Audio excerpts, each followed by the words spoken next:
I was outside Kenya then. I was watching the nation. We are watchers. Nothing happens just like that. So I was outside then. I saw something had happened in your news. Notice it's yours. According to me, I'm a citizen.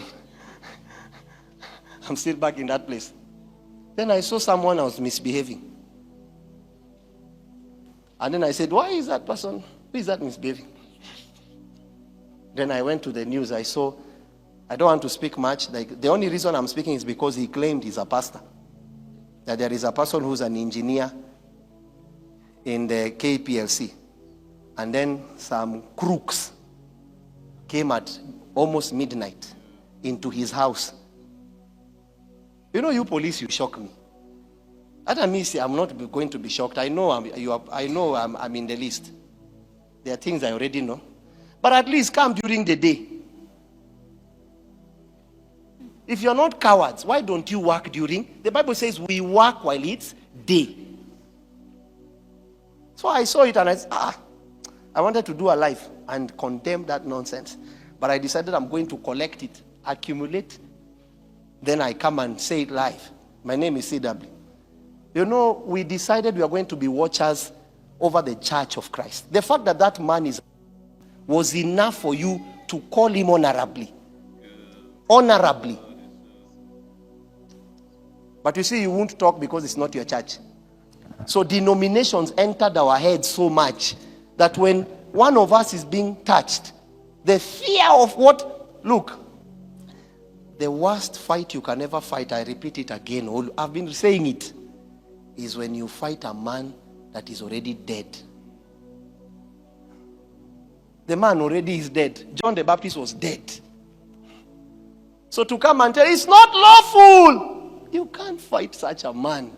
To live is Christ, and to die is gain. In fact, he is praying that you kill him because he is going to gain. That's the worst fight you can ever fight. Fighting a man that's already dead. He has nothing to lose. That's a dangerous fight. It's easier to fight with a man that has something to lose. He'll protect. We have nothing to lose. So I decided I'm going to come and condemn that matter. I don't know what's the problem with the security system of this nation. Why can't you call someone honorably? Excuse me, my name is so-and-so. I'm from this office. We are requesting your presence tomorrow at 9 a.m. Then after that, then you can come. In case it's called a boycott, you have boycotted, then you come. But you cannot be arresting people in the night. Average, normal citizens of Kenya, you are arresting them as if they are Al-Shabaab. If you are looking for a fight, go to the north. Fight there.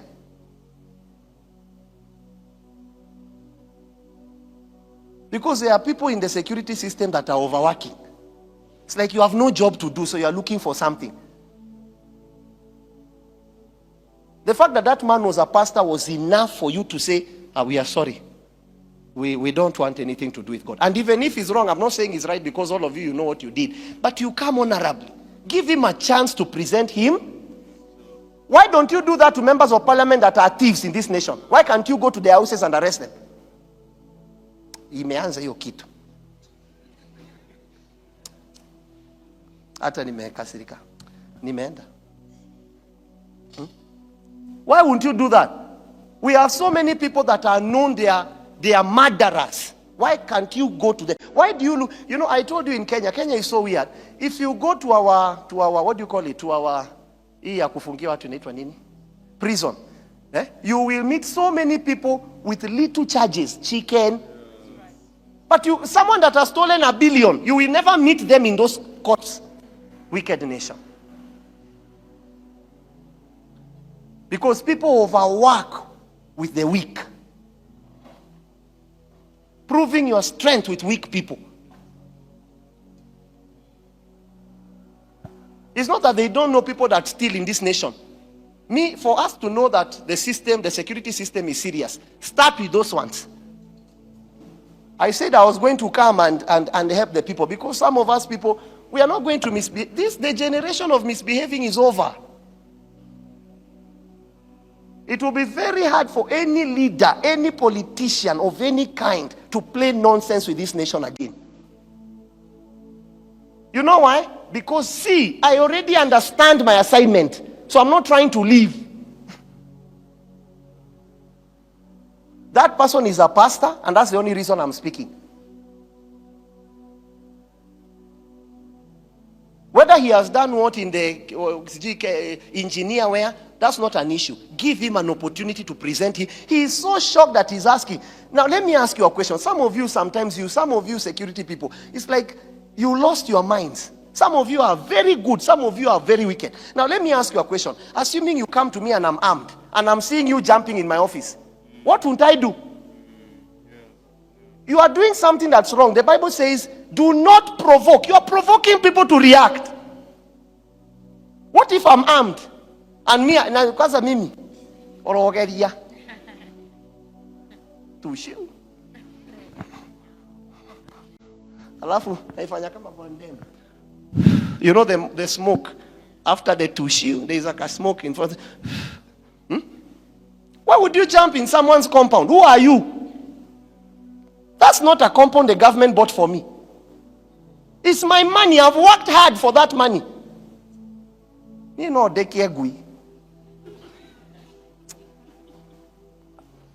you release dogs. Just imagine what have you gotten to? Why would you jump into someone's house? When you went nanny? Secret service of secret, DCI, OCI, AOCS, SOC, all commanding authorities. You must come to people honorably. That man is a pastor, and that's why I decided I was going to speak. Whether he's right or wrong is not the issue. The issue is how you present. Let me tell you something. The Bible says to know what to do and you don't do is a sin. To know very well that if I come this way to this person, this is how you react. Are you understanding? And you still go that way knowing that that's how that person will react is a sin. One of my brothers decided to be a superstar. And so he decided to go and confront another brother, spiritual brothers. Now, according to me, that person he was going to confront, I know him. So according to me, I ran away from war. Some people think I'm weak. So I pretend as if I'm not saying it. Because I already know, I know what I ought to do. And because I know what I ought to do and I don't do it, God will consider me a sinner in that reality. My brother decided that he was going to go to that person's house and take the ball to his court. So when he got there, this other brother was armed and hit him. Now, if you come, you begin to look at the one that hit him and say, you know, why could you hit him? I looked at the one that was hit in his pain. I say, you are a very big fool. Ulienda huko ukijua utapigwa. You went there knowing this is the person, the way this person is. You are not a wise man. Wisdom requires that you avoid problems. Can I repeat the statement? Wisdom requires that you do what? You avoid problems. If you know if I speak like this to this man, this is how you react, women. Don't speak like that to that man. Nipige, utapigwa. That's not wisdom. You're not a wise woman. And that's what the Bible warns us. So if you go to someone's house and you jump, you know you're going to create a reaction. Whether you are police, the wise way is not to jump. You call the person. My name is so and so. We request you here. We will come.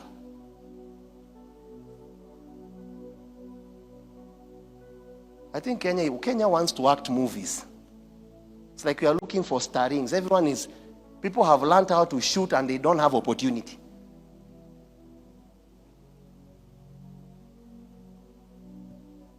Leadership is not about exerting power on the people.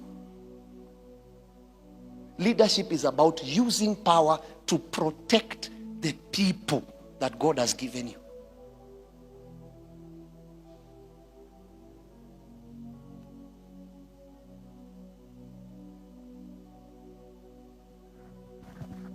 Let there be a better way. And this one is to all the world.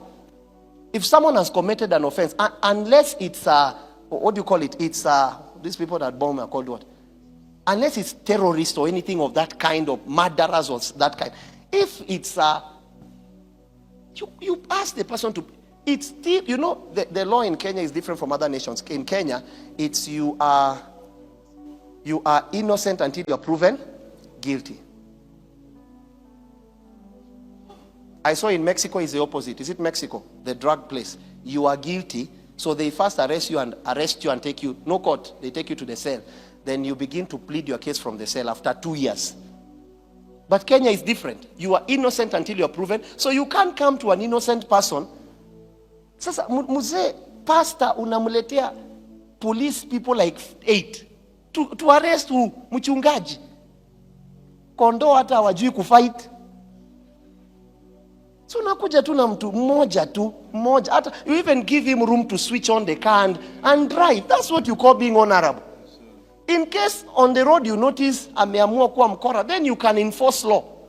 But what law are you enforcing at midnight, jumping in someone's house?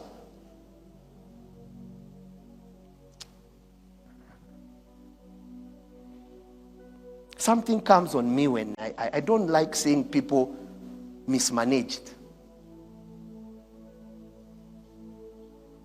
Especially weak people.